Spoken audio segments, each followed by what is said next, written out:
Sure. On the day of surgery, what you'll find is you'll be admitted through the day's surgery unit. You'll be greeted by some very friendly nurses that'll help guide you through the gentle process of checking in, making sure that your name and birth date are checked in. An interesting point is to count how many times we ask you and double check all these stats.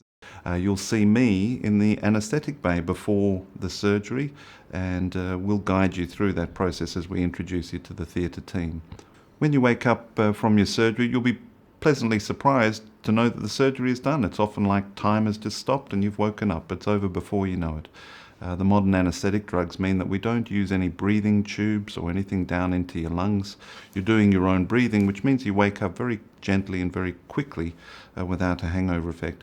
You'll be greeted by a recovery nurse in what we call our recovery unit, and you'll stay there for about 20 minutes, half an hour, before I'm sure you'll be desperate for that cup of tea or coffee. On the day of surgery, we'll pop around to make sure that everything is okay. We'll let your next of kin or your loved one know how things went, often to try and buy you some extra sympathy.